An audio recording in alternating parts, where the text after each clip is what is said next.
మా ఘనత ప్రభావాలు చెల్లునుగాక. దేవునికి స్తోత్రం. మంచిది. 107 కీర్తన 42 వచనాన్ని చదువుదాం ఒకసారి. యథార్థవంతులు దాన్ని చూసి సంచోదించుదురు, మోసగాళ్ళందరూ మౌనంగా నుందురు. బుద్ధిమంతులైన వాడు ఈ విషయములు ఆలోచించెను. యెహోవా కృపాతిశయములు జనులను తలపోయదురుగాక. ప్రార్థన చేసుకుందాం. మహాపరిశుద్ధుడైన మా బలమైన తండ్రి, నీకు స్తోత్రములు ప్రభా. లేఖనములు ఇవి ప్రభు, ఆపత్తు కాలం మంది విడిపించే దేవుడు నీవు కనుక తండ్రి, మా అందరితో కూడా మీరే మాట్లాడి ప్రభా, వాక్య విని బిడ్డలందరినీ కూడా మీరు దీవించి ప్రభా మీరు మహిమ పొందుకోమని యేసు పరిశుద్ధ నామమున ప్రార్థించి అడుగుచున్నాను తండ్రి. ఆమేన్. హల్లెలూయా. ప్రప్రథముగా తండ్రిని దేవునికి, కుమారుడైన యేసుక్రీస్తు ప్రభు వారికి స్తుతులు స్తోత్రాలు చెల్లిస్తూ కూడి వచ్చిన మీ అందరికి కూడా ప్రభువైన యేసుక్రీస్తు పేరట శుభములు తెలుపుతూ ఉన్నాను. ప్రియమైన సహోదరి సహోదరులారా, దేవుని బిడ్డలారా, దేవుడు చాలా గొప్పవాడు, మహోన్నతుడు, మరి నిజమైనటువంటి దేవుడు కనుక దేవుణ్ణి మనం ఎంత ఘనపరిస్తే, ఎంత మహిమపరిస్తే ఈ రీతిలో మనం ఇలాగ ఉన్నాం. ఎల్లవేళలా కూడా జనులట ఆయన అనుసరించి నడిచేటువంటి వారట, వారి క్షేమమట దేవుడు మరి ఎల్లప్పుడూ కూడా చూసేవాడట. ఎక్కడుందన్నమాట అంటే 106 కీర్తన మనం చూసినట్లయితే దేవుని బిడ్డలారా చూడండి, అక్కడ 3వ వచనము, న్యాయమును అనుసరించి వారు ఎల్లవేళలా నీతిని అనుసరించి నడుచుకున్న వారు ధన్యులు. యెహోవా నీవు ఏర్పరచుకునే వారి క్షేమము నేను చూచిదురు అంటున్నాడు కీర్తనకారుడు. కనుక ఎల్లవేళలా కూడా దేవుణ్ణి అనుసరించేటువంటి వారు, ఎల్లవేళలా కూడా దేవుని సన్నిధిలో ఉండాలనుకున్నటువంటి వారు, ఎల్లవేళలా కూడా మంచి చేయాలనుకున్నటువంటి వారు, ఎల్లవేళలా కూడా దేవుడు వారిని కూడా మనం ఎలాగైతే దేవుణ్ణి చూస్తూ ఉంటామో అలాగే దేవుడు కూడా మన వైపు ఎల్లవేళలా కూడా చూస్తూ ఉంటాడని చెప్పి కీర్తనాకారుడు ఇక్కడ చాలా గొప్పగా మాట్లాడుతున్నాడు. కనుక దేవుని ప్రియమైన బిడ్డలారా, అయితే ఎలాగది జరుగుతుంది అని అంటే 6వ వచనంలో మనం చూద్దాం. మా పితరుల వలనే మేము పాపము చేసితిమి, దోషములు కట్టుకొని భక్తిహీనులమి అయితిమి. ఇప్పుడు పితరులు పాపం చేశారు, కానీ పితరులు బట్టి పుట్టినటువంటి బిడ్డలు కూడా ఏం చేశారు? పాపం చేశారు. ఈ పాపం అనేటువంటిది మనిషిని ఏం చేస్తూ ఉంటుందంటే ఒక విడుదల లేనటువంటి జీవితంలోనికి, నాశనములోనికి నడిపిస్తూ ఉంటుంది. ఒక ఆయన చనిపోయి పరలోకం వెళ్ళాడు. వెళ్ళిన తర్వాత అక్కడ పరిశుద్ధ గ్రంథం ఉంది, చాలా పెద్ద బైబిల్. ఆ లేఖనాలు తిరిగేస్తూ ఉన్నాడు. అంతా కూడా తిరిగేసిన తర్వాత యేసు ప్రభు వారిని అడిగాడు. ఏమనంటే, ప్రభువా, మేము భూమి మీద చదివినటువంటి పరిశుద్ధ గ్రంథము ఈ గ్రంథము ఒకటేనా అని అడిగినప్పుడు, అవును ఒకటే. మరి ప్రభువా, సంసోను పాపం చేశాడు దెలీలాతో, అది రాయలేదు అంటే యేసు ప్రభు వారు అన్నారు ఆయన పశ్చాత్తాపడ్డాడు అందుకే రాయలేదు. మరి దావీదు బెత్షెబతో పాపం చేశాడు ప్రభువా, అది కూడా ఇక్కడ లేదు పరలోక గ్రంథములో అని అన్నప్పుడు దావీదు కూడా పశ్చాత్తాపడ్డాడు, అందుకే అది కూడా నేను క్షమించి తీసివేశాను. ప్రభువా, పేతురు మీరు తెలియదని ముమ్మారు బొంకాడు, మరి అది కూడా బైబిల్ గ్రంథంలో కనిపించడం లేదు అని అన్నప్పుడు యేసు ప్రభువారు అన్నారు, పేతురు కూడా పశ్చాత్తాపడి అంగలార్చాడు, అది కాలేఖనం కూడా లేదు. కనుక ఈ భూమి మీద ఎవరైతే యేసు ప్రభువును అనుసరించి నమ్మి విశ్వసించి పశ్చాత్తాపడి పాప క్షమాపణ అనేటువంటిది పొందుతారో వారి పట్ల దేవుడు క్షమించేవాడిగా ఉన్నాడని దైవలేఖనము సెలవిస్తుంది. హల్లెలూయా. కనుక వీళ్ళు అంటున్నారు, ప్రభు మా పితరులు కూడా పాపం చేశారు, మేము కూడా దోషములు కట్టుకుని భక్తిహీనులమి అయిపోయాము. కనుక దేవుని బిడ్డలారా, దేవుడు ఇచ్చినటువంటి మాట వాగ్దానము ఏంటి అంటే ప్రజలందరూ కూడా బాగుండాలని, తన బిడ్డలైనటువంటి వారు బాగుండాలనే కదా దేవుడు చేసిన కార్యం. కానీ ఆ మాటకి వాళ్ళు కూడా ఒప్పుకుంటూ ఉన్నారు. 107 కీర్తన 3వ వచనాన్ని ఒకసారి మనం చూద్దాం. తూర్పు నుండి, పడమ నుండి, ఉత్తరం నుండి, దక్షిణం నుండి, నానా దేశము నుండి ఆయన పోగు చేసిన వారు ఆ మాట పలుకుదురుగాక. అంటే దానికి అర్థం ఏంటంటే పరిశుద్ధుడు నీతిమంతుడు అనేటువంటి వాడు ఈ భూమి మీద ఎవరు కూడా లేరు. కనుక 4 దిక్కుల నుంచి కూడా ఉన్నటువంటి వారు పాపులై ఉన్నారు. కనుక ఈ పాప సమూహానికి క్షమించబడాలి అంటే దేవుని దివ్యమైనటువంటి రక్తం అనేటువంటిది ఒలికించబడాలి. గనుక దేవుని బిడ్డలారా, ఈ 4 దిశల్లోని కూడా యేసుక్రీస్తు రక్తము మనస్సులో ఏం చేస్తుందంటే పవిత్రపరుస్తూ ఉంది కదా. బైబిల్ ఏమని చెప్తుందంటే 106వ కీర్తన 38వ వచనం, నిరపరాధ రక్తమనగా తమ కుమారుల రక్తము తమ కుమార్తెల రక్తము ఒలికించిరి. కానాను దేశపు వారు బొమ్మలకు వారిని బలిగా అర్పించిరి. దేవుని ప్రియమైన బిడ్డ చూసారా, వారందరూ కూడా ఒలికించినటువంటి రక్తము ఏమైందంటే అపవిత్రమైనటువంటి రక్తముగా మారింది. చూసారా, ఒక పరిశుద్ధమైన ఒక మంచి వైద్యము, యెహోవా రాపాగా స్వస్థపరిచే వైద్యము, దేవుని నామాన బాగు చేసే వైద్యము ఎంత గొప్పది అంటే, దేవుని యొక్క స్థితిలో ఎవరైతే ఎదురు చూసి ప్రభువా నేను నాకున్నటువంటి పరిస్థితిలోంచి నువ్వు నన్ను విడిపించగల దేవుడివి, స్వస్థపరిచే దేవుడు అని ఎవరైతే అనుకుంటారో వారు దేవుని మీద ఆదుకున్నటువంటి వారు ఎల్ల వేళలా దేవుడు వారిని కాపాడుదుగాక. దేవునికి స్తోత్రం. 107వ కీర్తన 6వ వచనాన్ని కూడా చూపిస్తాను మీకు. వారి కష్టకాలమందు యెహోవాకి వారి ఆపదలన్నిటిలో నుండి వారిని విడిపించి. ప్రభువా మేము పాపంలో ఉన్నాం, మేము తప్పులు చేస్తాం, మా పితరులు తప్పు చేశారు, ఆ బంధకాలు ఇంకా నన్ను చుట్టుకుంటూ ఉన్నాయి, ఆ బంధకాలు నేను ఉండిపోయిన, ఆ పాపంలో మేము ఉండిపోయామని చెప్పి ఈ ప్రజలందరూ కూడా ఏం చేశారంటే దేవునికి మొరపెట్టారు, ప్రభువుకు మొరపెట్టారు. ప్రభువుకి ఎప్పుడైతే మొరపెట్టారు దేవుని, అందుకే ఎప్పుడైనా మీరు జ్ఞాపకం చేసుకోండి, నేను పాపిని అని ప్రార్థన ప్రారంభించడంలో మరి చాలా క్షమాపణ పొందుకుంటాను దేవుడి దగ్గర. ప్రభువా నేను పాపిని అనడంలో దేవుడు క్షమిస్తాడు. మనుషుల క్షమాపణ అంతంత మాత్రాన్ని, కానీ దేవుని బిడ్డరా పరలోకమందున్నటువంటి దేవుడు క్షమాపణ మనకి చాలా అవసరమై ఉన్నది అని చెప్పి దేవుడు మాట్లాడుతున్నాడు. వారికి కష్టం వచ్చింది ఎవరికి మొరపెట్టారు, వారికి ఇబ్బంది వచ్చింది ఎవరికి మొరపెట్టారు, వారికి బాధ కలిగింది ఎవరికి మొరపెట్టారు, మనుషులుగా కాదే. వారు ఎవరికి మొరపెట్టారంటే నిజ దేవుడు, సత్యదేవుడు, కలవరలో రక్తం కార్చినటువంటి ప్రభు అయిన యేసుక్రీస్తు వారికి వారు మొరపెట్టినప్పుడట దేవుడు వారు మొరలాలకించి వారికి ఉన్నటువంటి ఇబ్బందిని చూసి, వారికి ఉన్నటువంటి ప్రాణభయము చూసి, వారి మీద ఉన్నటువంటి పాపమును చూసి దేవుడు వారిని విడిపించడానికి ఇష్టపడ్డాడు. హల్లెలూయా. కనుక దేవుని ప్రియమైన బిడ్డల కష్టకాలం వచ్చినప్పుడు దేవునికి మొరపెట్టాలి, దేవుని ఎడల విశ్వాసం ఉంచాలి, దేవుని ఎడల ఏమిటి రాత్రంతా మొరపెట్టండి. ఎవరు వద్దన్నారు? ఇప్పుడు ఆసుపత్రికి వెళ్ళారు అనుకోండి, ఆసుపత్రిలో బెడ్ దగ్గర రాత్రంతా మెలకుగా ఉండడం ముఖ్యమా, ఆసుపత్రికి వెళ్ళకుండా మొరపెట్టడం ముఖ్యమా? దేవుని సన్నిధి నువ్వు ఎక్కడుంటే అక్కడ మొరపెట్టుకున్నప్పుడు దేవుడు ఆలకించేవాడుగా ఉన్నాడని నీకు నమ్మకం కలిగినప్పుడు నువ్వేమి చేయాలంటే నీవు మొరపెట్టాలి.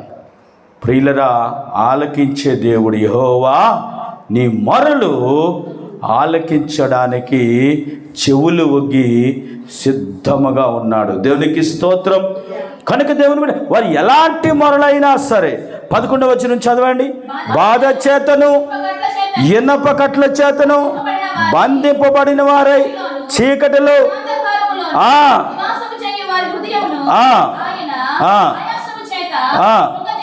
చూసారా, బాధపడేవారు దేవుని బిడ్డలు ఇనప కట్ల చేత, అంటే ఇంక మరి ఎటువైపు అవకాశం లేదు.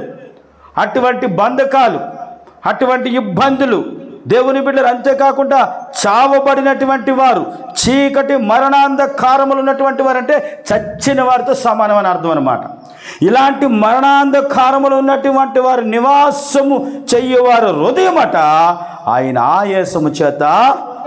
ఏంటి వీళ్ళు ఎవరు అంటే చుట్టూ 4 గోడలు కట్టుకుంటారు, నాంటి వారు ఎవరూ లేరు అనేటువంటి వారు. ఎవరు వీళ్ళంటే ఇగో ఉన్నటువంటి వారు. ఎవరు వీళ్ళంటే గర్వము కూడుకున్నటువంటి వారు. ఎవరు వీళ్ళంటే నేను చెప్పిందే జరగాలనేటువంటి వారు. ఎవరు వీళ్ళంటే నా ప్రార్థనే దేవుడు వింటారనేటువంటి వారు. ఎవరు వీరంటే దేవుడు నాతోనే మాట్లాడుతానని చెప్పేవారు. ఎవరు వీరంటే నేనేదంటే అదే జరుగుతుందని చెప్పేటువంటి వారట. ఆవేశముతో దేవుడు కృంగ చేస్తాడట. దేవుని ప్రియమనే బిడ్డలరా, దేవుడికి నచ్చలేనిది ఏంటో తెలుసా? దేవుడికి నచ్చలేనిది ఏంటంటే ఇగో.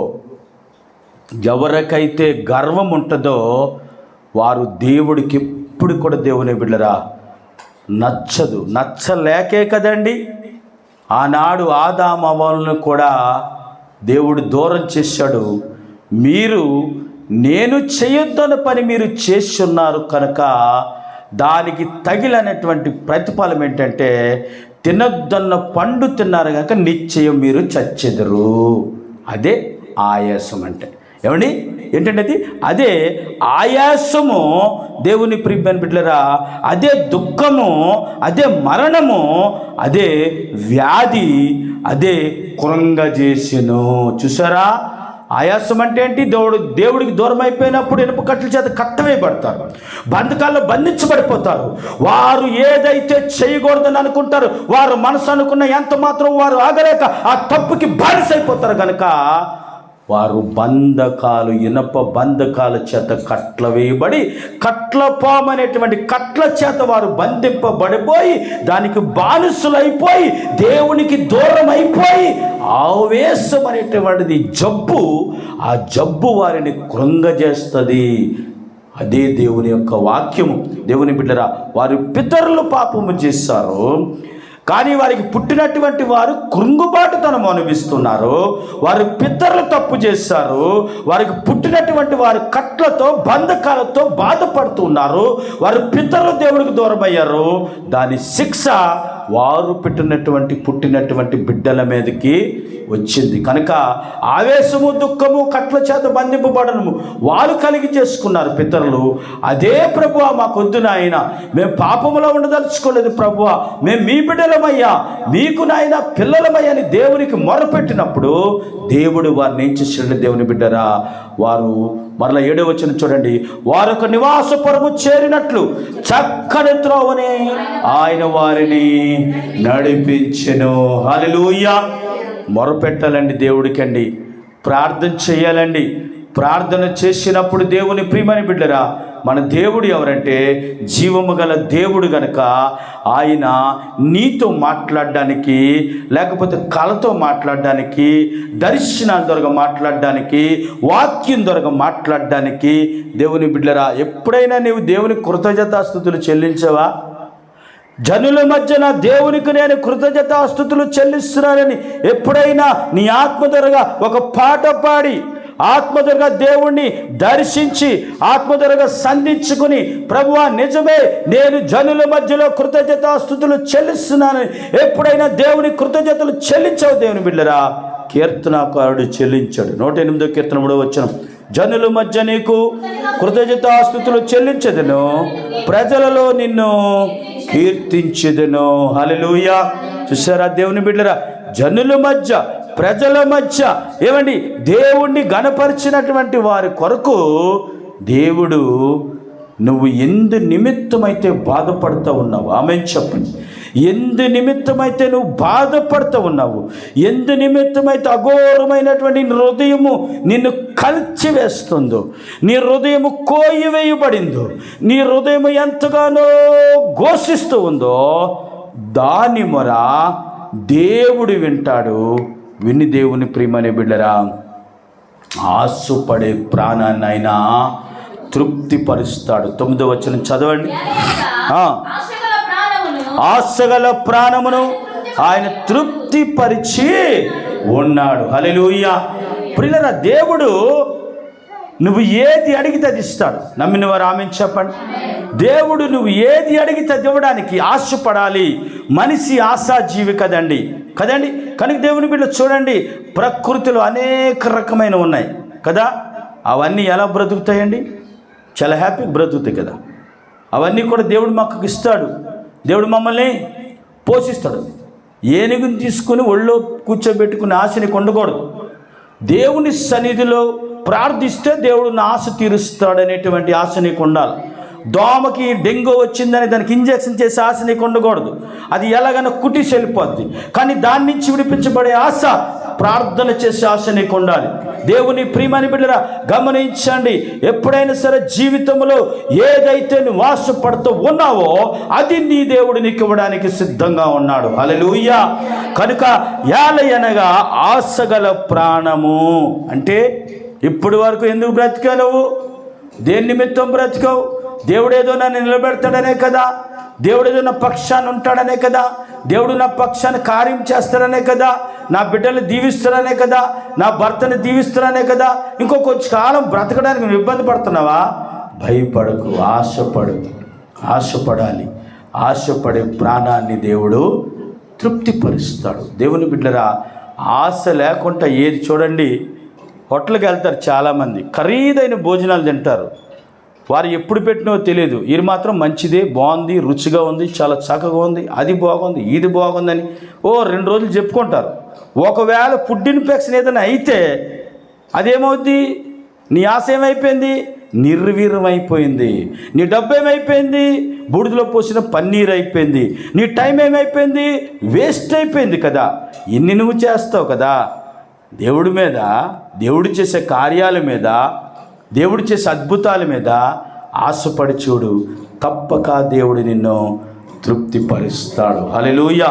కనుక దేవుని ప్రియమని బిడ్డరా, ఆశ కలిగినటువంటి ప్రాణమైన తృప్తిపరిచి ఉన్నాడంటే నువ్వు ఏదైతే ఆశపడ్డావో దేవుడు నీకు ఇచ్చి ఉన్నాడని అర్థం అన్నమాట. ఆమేన్. కనుక నేను పొందుకున్నానని చెప్పండి. నేను గట్టిగా చెప్పండి. అవిశ్వాసంతో చెప్తే మీరేం పట్టుకెళ్ళలేరు. నిజంగా విశ్వాసంతో చెప్తే దేవుడు ఇవ్వడానికి సిద్ధంగా ఉంటాడు. కనుక దేవుడు ఇచ్చే ఉన్నాడని నేను నమ్ముతున్నాను. నువ్వు నమ్ముతున్నావా? వాక్యం వింటున్నటువంటి నీ జీవితంలో నమ్మకం ఉందా? ప్రభు ఇచ్చే ఉన్నాడని, నిజమే, నేను ఎన్ని దినాల నుంచి ఆశపడి నేను ప్రార్థన చేస్తున్నాను, దేవుడు ఇచ్చే ఉన్నాడని ఒక నమ్మకం కలిగి ఉన్నావా? అయితే తప్పగా మోకరించినట్లయితే మనం ప్రార్థన చేద్దాం. దేవుడి మాటలు దీవించును గాక. మహాపరిశుద్ధుడైన తండ్రి, జీవాధిపతివైన దేవా, నీకు స్తోత్రములయ్యా. ప్రభువా, మరణంలో నుంచి, బంధకాల్లో నుంచి, ఇబ్బందుల్లో నుంచి, ఇరుకుల్లో నుంచి, సమస్యల్లో నుంచి విడిపించిన గొప్ప దేవుడా, నీకు స్తోత్రాలు చెల్లిస్తున్నాం. నా తండ్రి, ఈరోజు వాక్యం వినే బిడ్డలందరినీ కూడా మీరు దీవించండి ప్రభా. ఎల్లవేళలా నాతో ఉంటే నేను మీతో ఉంటానన్నావయ్యా. క్షేమం విస్తరింపచేస్తానన్నావయ్యా. క్షేమంగా నేను చూస్తానన్నావయ్యా. చూసే దేవుడు అని చెప్పావు ప్రభువా. ఈరోజు నాయన నీ సన్నిధిలో మేము ప్రార్థన చేస్తున్నాం ప్రభువా. ఏడుకుంటున్నాం ప్రభువా. ఆశపడుతున్నాం ప్రభువా. నువ్వు ఇచ్చావని నమ్ముతున్నాం ప్రభువా. అద్భుతం జరిగిందని నమ్ముతున్నాం ప్రభువా. ఆశీర్వదించావని నమ్ముతున్నాం ప్రభువా. ఈ వాక్యం విన్న బిడ్డల జీవితాల్లో కార్యము సఫలీకృతము అవును గాక నమ్ముతున్నాం దేవా. ఎంతైనా నమ్మదగిన దేవుడు గనుక ప్రభువా, ప్రభువా, ఏ బిడ్డ ఆశపడిందో, ఏ బిడ్డ నీ వైపు చూచుచున్నదో నాయనా, మా ప్రాణములు తృప్తిపరచి దేవుడివయ్యా. ఆశ కలిగి ఉన్నాము కనుక దుప్పు నీటి వాగు కొరకు ఆశపడుచున్నట్లుగా దేవా, నా ప్రాణము, నా ఆత్మ నీ కొరకు తృష్టి కలిగి ఉన్నది కనుక దేవానికి స్తోత్రములు చెల్లిస్తున్నాం ప్రభువా. నాయనా, వాక్యమైన బిడ్డలందరినీ కూడా దీవించు నాయన, ఆశీర్వదించు నాయన, మేలు చెయ్యి దేవానికి స్తోత్రములు. కార్యము సఫలీకృతము చెయ్యి ప్రభువా, నీకు స్తోత్రం. వాక్యం బిడ్డలందరినీ కూడా మీరు దీవించమని నాజరేయుడైన యేసు నామమున ప్రార్థించుచున్నాను తండ్రి. ఆమేన్.